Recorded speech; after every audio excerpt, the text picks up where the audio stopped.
जो मेरी college fellows थी मुझे कहती थी तुम्हें पढ़ने की क्या ज़रूरत है, घर बैठो सिलाई सीख लो, तुमने पढ़ के क्या करना है। मैं समझती हूँ मेरी डिसेबिलिटी गॉड गिफ्टेड है और ये मेरे लिए सरप्राइज़ है, गिफ्ट है, क्योंकि ये मुझे मुनफरिद करता है और लोगों में। लेकिन उनको पता नहीं था कि मुझे किस टाइप की हेल्प चाहिए, तो उल्टा वो मेरे लिए तकलीफ़ दे था। कोई बाजू खींच रहा है। मेरा मानना ये है कि अगर आप तकलीफ़ को तकलीफ़ समझ के और रो के गुजारेंगे तो मुश्किल बहुत वक्त हो जाएगा काटना। 6 महीने बाद वही कॉलेज था, वही लड़कियां थी और उनका कहना ये था कि आयशा हम तुम्हें आइडियलाइज़ करती हैं और हम तुम्हारी तरह बनना चाहती हैं। डिजिटल पाकिस्तान की वीडियोस देखने के लिए हमारा चैनल सब्सक्राइब कीजिए और बेल आइकॉन को प्रेस कीजिए ताकि आप हर वीडियो से बाखबर रह सकें। बिस्मिल्लाहिर्रहमानिर्रहीम। नाजरीन अस्सलामु अलैकुम, मैं हूं वसीम हाशमी और आप देख रहे हैं डिजिटल पाकिस्तान।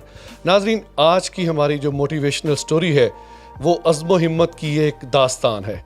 मेरे साथ तशरीफ़ फरमा है आयशा रहमान। आयशा रहमान शुरू से स्पेशल पर्सन नहीं थी। इनके साथ क्या हुआ कि ये हमेशा के लिए व्हील चेयर पर आ गई। इन्होंने बहुत से अवार्ड जीते हैं और अवार्ड क्यों जीते हैं ये भी एक दास्तान है। मैं चाहता हूँ कि आयशा से बात करें और ये सारी कहानी आप तक पहुँचाएँ। अस्सलाम वालेकुम आयशा। जी वालेकुम सलाम। सबसे पहले मैं चैनल का और आपका बहुत शुक्रिया अदा करूँगी कि आपने मुझे इस काबिल समझा और मेरे घर आए और मेरी आवाज़ बन रहे हैं और उम्मीद है कि आज की इस वीडियो से बहुत सारी ज़िंदगियाँ बदलेंगी और एक पॉजिटिव मैसेज जो है वो हमारे देखने और सुनने वालों तक जाएगा। आयशा, जैसे मैंने पहले इंट्रो दिया कि आप शुरू से ऐसे नहीं थे, ये कौन सी आपकी उम्र थी जब आप दोनों टांगों से सही तरह काम नहीं कर सकी? ये बीमारी क्या है, इसके बारे में अपनी कहानी अपनी ज़ुबानी बताइएगा। जी, मेरी डिसेबिलिटी मस्कुलर डिस्ट्रॉफी है और ये बाय बर्थ नहीं थी। जेनेटिक डॉक्टर्स कहते हैं ये जेनेटिक डिज़ीज़ है और थोड़ा सा मैं जो लोग ज़्यादा पढ़े लिखे नहीं हैं उनकी आसानी के लिए बताती चलूँ कि मस्कुलर डिस्ट्रॉफी को उर्दू ज़ुबान में कहते हैं पट्ठों की कमज़ोरी। जब मैं पैदा हुई तो मैं एक नॉर्मल बच्चे की तरह थी, जिस तरह आपके बच्चे भागते दौड़ते खेलते हैं। जैसे जैसे मेरी एज बढ़ती गई, 14 साल की हुई तो वीकनेस बढ़ना शुरू हुई। सबसे पहले इसमें मैं चलते चलते गिर जाती थी, घुटने ज़ख्मी हो जाने। फिर जब शुरू में मैं गिरती थी तो मैं ख़ुद खड़ी हो जाती थी, लेकिन आहिस्ता आहिस्ता जैसे जैसे उम्र बढ़ती गई, बीमारी बढ़ती गई, तो नीचे जब मैं गिरती थी तो मैं ख़ुद से उठ नहीं सकती थी। टाइम के साथ साथ बीमारी बढ़ती गई। डॉक्टर्स ने बता दिया हुआ था कि ये बीमारी उम्र के साथ बढ़ेगी और मैं भी इस बीमारी में जो एज लिमिट है वो 20 इयर्स की होती है, लेकिन अल्हम्दुलिल्लाह आई एम 20+। मेरी अम्मी अबू के अंदर एक था कि हमने अपने बच्चों को पढ़ाना है, तो उन्होंने बीमारी को नहीं देखा, उन्होंने डिसेबिलिटी को नहीं देखा, उन्होंने ये नहीं देखा कि डॉक्टर्स कह रहे हैं एज लिमिट ये है। उन्होंने कहा पढ़ो, जो भी है अल्लाह की तरफ से, जितनी ज़िंदगी है आपने पढ़ना है। उन्होंने हमारी स्टडीज़ के ऊपर फोकस किया और मैं शुरू से ही बहुत शरारती और नॉटी सी बच्ची थी और मेरे अंदर कुछ डिफरेंट था। ये अब सोचती हूँ तो पता चलता है। आज मैं जो कुछ भी हूँ इसका सारा रिवॉर्ड जो है मेरे पेरेंट्स, मेरे टीचर्स और मेरी फ्रेंड को जाता। अच्छा, सुनने में ये भी है, डॉक्टर्स कहते हैं कि जो कज़न मैरिज होती है जेनेटिक मसाइल वो भी क्रिएट करते हैं, तो आपके वालिदैन की भी जो शादी थी वो कज़न मैरिज थी? जी, मेरे पेरेंट्स भी फर्स्ट कज़न्स थे। डॉक्टर्स यही कहते हैं जी आप फैमिली में शादियां करते हो इस वजह से है, लेकिन मैंने बहुत सारी ऐसी फैमिलीज़ भी देखी हैं कि आउट ऑफ फैमिली शादी हुई है, लड़का लड़की एक दूसरे को जानते ही नहीं है, लेकिन उनके भी बच्चों में डिसेबिलिटी है। अच्छा, मैं माजी मेरी जाना चाहता था, लेकिन पहले दिन जब आपने ये फ़ील किया कि आज मैं मुकम्मल तौर पर अपाहज हो गई हूँ, ये लफ्ज़ मैं इस्तेमाल कर रहा हूँ, मुझे दर्द भी हो रहा है, महसूस कर सकता हूँ कि तकलीफ़ क्या होती है, उस दिन ये कैसे वाक़या हुआ, क्या फीलिंग्स थी आपकी? अच्छा, जैसे मैंने बताया कि मेरी डिसेबिलिटी एकदम नहीं हुई, स्लो पॉइजन की तरह आहिस्ता आहिस्ता मसल्स डैमेज होते गए।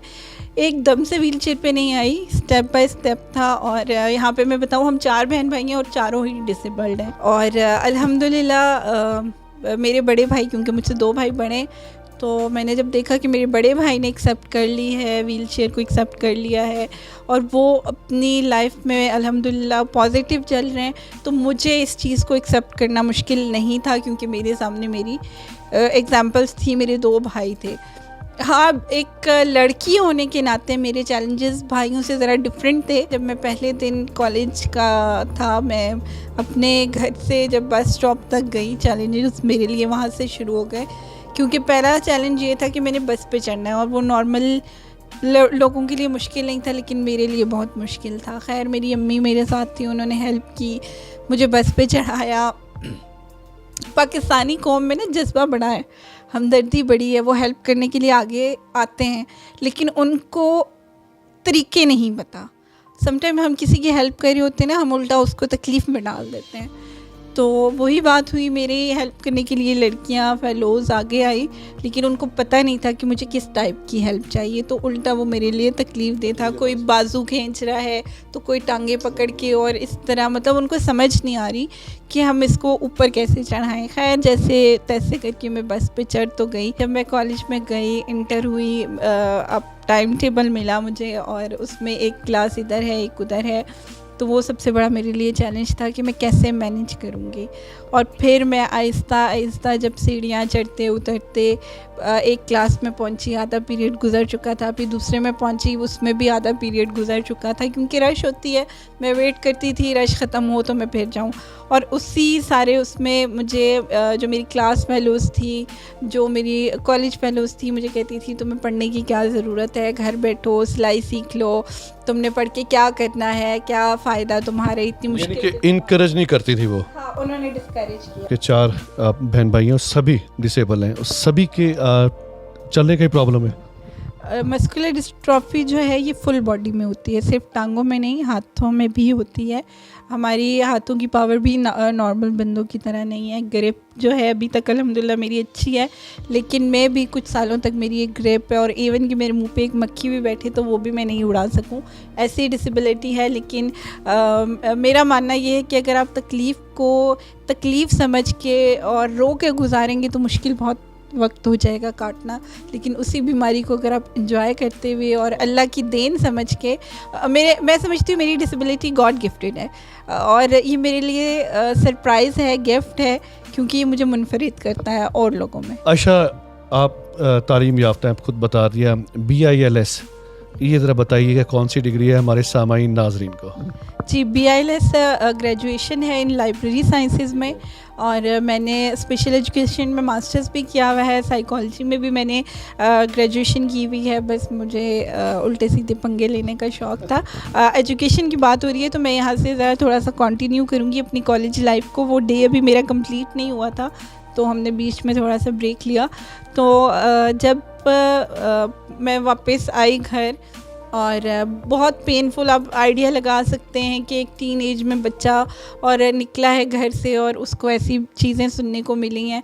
और मैं घर आई हूँ, बस स्टॉप पे मेरी अम्मी मेरा वेट कर रही थी। वहाँ से फिर जब मैं घर तक आई हूँ और जब मेरी अम्मी ने, कोई बात नहीं हुई, पूरा रास्ता खामोशी थी, मुँह हाथ धोया, चेंज किया। जब खाने की टेबल पे मैं बैठी तो मेरी अम्मी ने मुझसे पूछा आज का दिन कैसा रहा। तो मेरे हाथ में, मुझे वो टाइम याद है अभी भी कि मेरे हाथ में रोटी का नवाला था और वो मैं खा नहीं सकी, क्योंकि मैं धाड़े मार मार के रोना शुरू हो गई।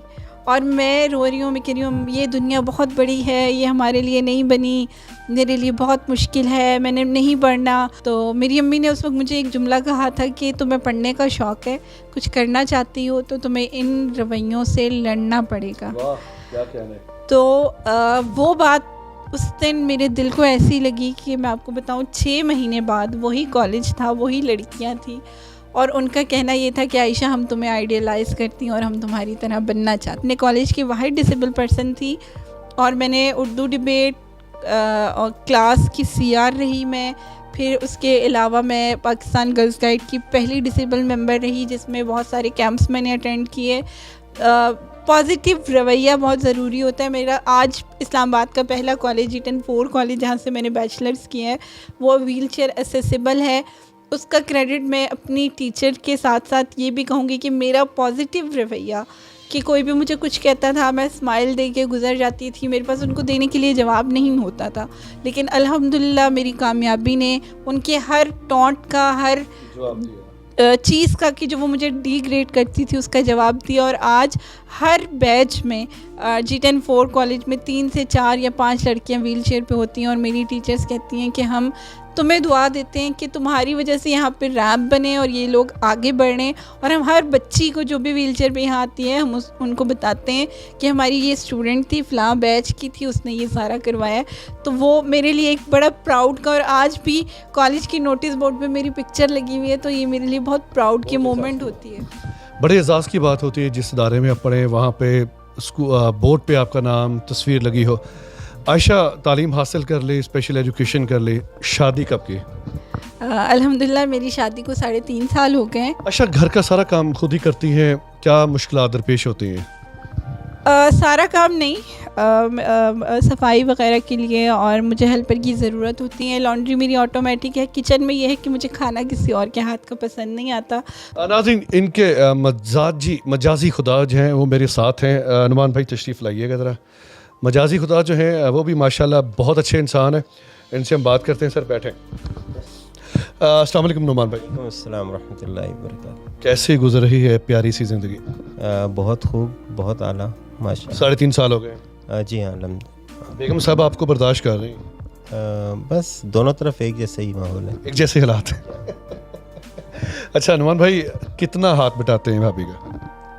बस हम भी आखिर बारोज़गार हैं, जितनी कोशिश कर सकते हैं कर रहे हैं और इंशाल्लाह उम्मीद है जारी रखेंगे। अच्छा, आप इनके रिश्तेदार हैं? रिश्तेदार तो नहीं है, दूर से भी नहीं है, बस अब हो गए हैं। यानी कि रिश्तेदार। अच्छा माशाल्लाह, दोनों आप बड़े जोली टाइप के हैं। मुझे बड़ा मज़ा आ रहा है आपसे बात करके। बहुत से अवार्ड जीते आपने। अभी लास्ट टाइम अपने ज़ुमरत खान अवार्ड भी उनसे अभी हासिल किया पाकिस्तान का।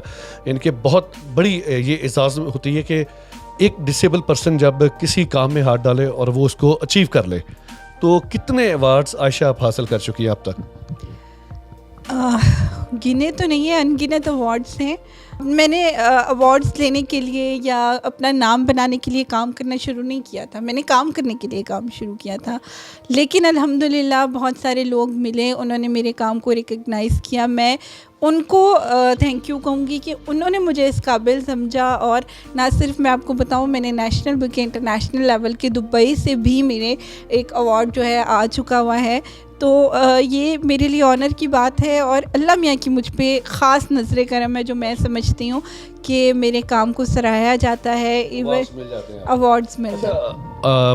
आखिरी 2 सवालों में से एक सवाल ये कि दिया एसोसिएशन आपने बनाई, ये कैसे ख्याल आया और क्यों बनाई, और अब तक इसने क्या क्या काम किए? अभी मैंने आपको बताया कि हम 4 बहन भाई हैं, 3 भाई और मैं इकलौती हूँ। तो वो एक ओवर प्रोटेक्शन और बड़ा लाड प्यार। तुम अम्मा अब्बा ने कहा कि एसेसिबिलिटी नहीं है, चैलेंजेस बहुत ज़्यादा हैं, तो मत पढ़ो। तो मैं आइसोलेट हो गई थी। 2 साल मैंने आइसोलेशन में गुजारे। मेरी लाइफ का कोई मकसद है, मैंने वो मकसद ढूंढना है।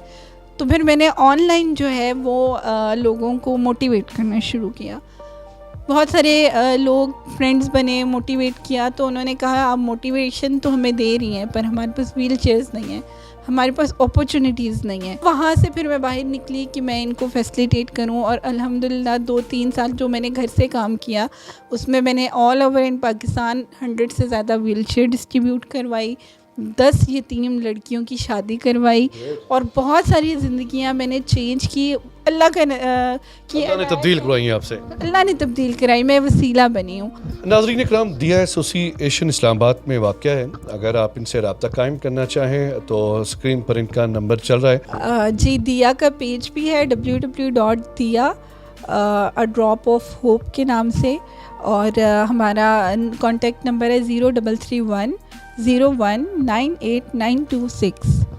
प्रोग्राम के आखिर में आयशा क्या पैगाम देना चाहेंगी जो इस वक्त आपको देख रहे हैं? आखिर में अपना पैगाम बस इतना ही दूंगी कि कोई भी चीज़ नामुमकिन या मुश्किल नहीं होती। ज़िंदगी बहुत खूबसूरत है, एक दफ़ा मिलती है। डिप्रेस हो के, ना उम्मीद हो के, घर में बंद हो के ना गुजारें, घर से बाहर निकलें। पहला कदम उठाएं, अल्लाह मियाँ वसीले बनाता है। और तमाम पेरेंट्स से कि अगर आपका बच्चा किसी डिसेबल लड़की से या आपकी बेटी किसी डिसेबल लड़के से शादी करना चाहती है तो बिलीव मी, आप बढ़ चढ़ के इसमें हिस्सा लें। हमें भी पूरा हक़ है कि हम भी मोहब्बत करें, हम भी अच्छा बने, हम भी अच्छी ज़िंदगी गुजारें और हमारा भी एक अच्छा जीवन साथी हो। नहीं है नाउमीद इकबाल अपनी कश्ते वीरां से, ज़रा नम हो ये मट्टी बड़ी ज़रखेज़ है साके। कैमरा मैन इरफान असलम के साथ वसीम हाशमी, इस्लामाबाद।